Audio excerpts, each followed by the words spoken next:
Assalamualaikum warahmatullahi wabarakatuh. Perkenalkan, nama saya Luciana Permata, absen 14 dari kelas 11 IPS 1.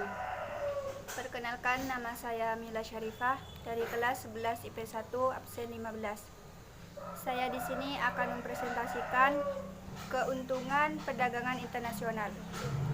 Yang pertama, meningkatkan keuntungan perusahaan. Perusahaan yang terlibat dalam perdagangan internasional dapat meraih pertumbuhan yang jauh lebih tinggi daripada perusahaan yang hanya berfokus pada dasar domestik. Yang kedua, menjadi basis pertumbuhan ekonomi negara. Ketika perusahaan-perusahaan tumbuh besar, pendapatan negara juga akan bertambah, baik dari pendapatan pajak maupun non-pajak, seperti lapangan pekerjaan, investasi, dan pembangunan infrastruktur. Yang ketiga, mendiversifikasi resiko perusahaan. Perusahaan yang memiliki basis bisnis di berbagai tempat dapat lebih mudah menanggapi bencana alam ataupun bencana sosial. Yang kelima, meningkatkan tingkat kompetisi pasar. Ketika terdapat banyak perusahaan yang saling berkompetisi pada suatu produk tertentu, hanya kualitas, harga, dan nilai tambah yang dapat menjadi perbedaan antar perusahaan. Yang kelima, mempromosikan spesialisasi. Agar dapat sukses dalam kompetisi perdagangan internasional, perusahaan harus efektif mungkin dalam memproduksi barang dan jasa. Spesialisasi merupakan contoh dari efisiensi tersebut. Yang keenam, meningkatkan ketersediaan barang. Yang ketujuh, dapat memanfaatkan perbedaan kurs. Perbedaan kurs mata uang dapat meningkatkan keuntungan perdagangan suatu perusahaan atau negara. Kerugian perdagangan internasional. 1. Risiko perubahan iklim politik. Suatu perusahaan yang menjalankan bisnisnya di negara asing akan terpapar pada iklim politik dan peraturan yang mungkin jauh berbeda dengan pasar domestiknya. Dan yang kedua, risiko kurs mata uang. Jika suatu perusahaan berdagang dengan negara berkembang yang belum memiliki sistem ekonomi mumpuni, perusahaan tersebut akan terpapar dengan risiko kurs mata uang. Yang ketiga, perbedaan budaya pembeli. Ketika perusahaan masuk ke dalam pasar yang berbeda, keinginan konsumen akan sebuah produk juga cenderung akan berbeda. Yang keempat, risiko hutang dan gagal bayar. Ketika perusahaan bergerak di pasar asing, tidak ada jaminan bahwa mitra transaksinya dapat membayar tidak tepat waktu atau bahkan mampu membayar. Yang kelima, mengganggu industri lokal. Masuknya perusahaan asing ke dalam pasar negara berkembang dapat mengganggu atau bukan menghancurkan industri lokal yang masih berkembang. Yang keenam, risiko pelanggaran hak cipta. Pembajakan dan imitasi produk menjadi masalah besar bagi perusahaan yang bergerak di pasar internasional.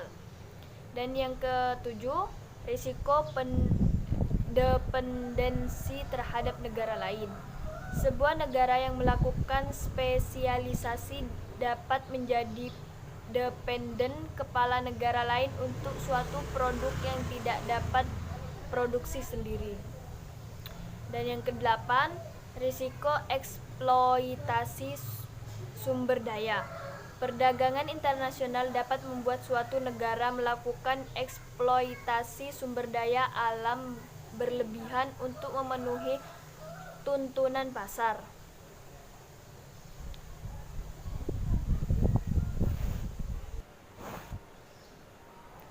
Cara dan alat pembayaran. alat pembayaran non-tunai. Pembayaran non-tunai yaitu alat pembayaran yang tidak menggunakan uang tunai tapi menggunakan uang non-tunai seperti cek, giro, dan lain sebagainya. Berikut ini jenis alat transaksi non-tunai. Yang pertama, satu cek. Jenis yang pertama adalah cek. Cek adalah sebuah kertas yang akan menjadi bukti bagi bank agar bisa mencairkan dana dari nasabah yang kepada orang yang namanya tertulis di dalam cek tersebut. Yang kedua, giro.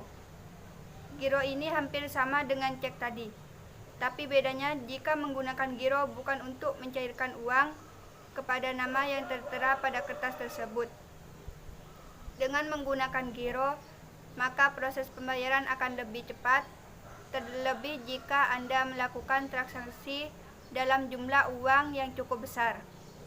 Yang ketiga, utang debit. Untuk pembayaran ini, Anda melakukan hutang terlebih dahulu pada salah satu bank, kemudian Anda menggunakannya. Yang keempat, kartu kredit. Pembayaran internasional. Proses sebenarnya hampir sama dengan uang debit. Hanya saja ini menggunakan kartu yang mirip dengan ATM, jadi lebih gampang dan lebih mudah. Yang kelima, uang elektronik. Uang elektronik merupakan salah satu dari jenis-jenis alat pembayaran non-tunai yang bisa Anda gunakan dalam transaksi pembelian. Caranya adalah Anda harus menyetorkan uang kepada pihak ketiga untuk menjadikan uang tunai menjadi uang elektronik. Alat pembayaran internasional. Sekarang pembelian bisa dilakukan antar negara yang berbeda, sehingga tidak mengherankan jika tetangga Anda melakukan pembelian pada negara yang berbeda. Untuk itu, Anda harus paham tentang pembayaran dalam pembelian internasional.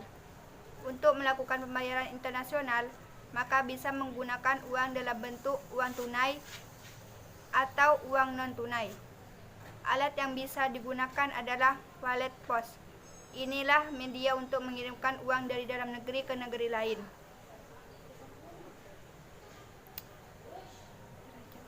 Neraca pembayaran. Neraca pembayaran merupakan suatu catatan yang meringkas transaksi-transaksi antara produk suatu negara dengan produk-produk negara lain selama jangka waktu tertentu. 1. Neraca pembayaran terdiri dari 5 komponen utama, yaitu neraca transaksi berjalan, neraca modal, neraca finansial, selisih perhitungan bersih, dan lalu lintas moneter. Setiap komponen dicatat dengan menggunakan sistem pencatatan ganda.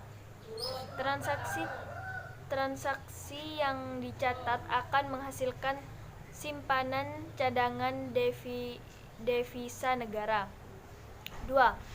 Negara pembayaran mencakup pembelian dan penjualan barang dan jasa, hibah dari individu dan pemerintah asing, dan transaksi finansial.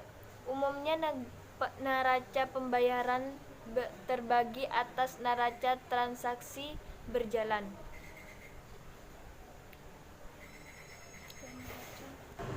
Sekian dari kami. Assalamualaikum warahmatullahi wabarakatuh.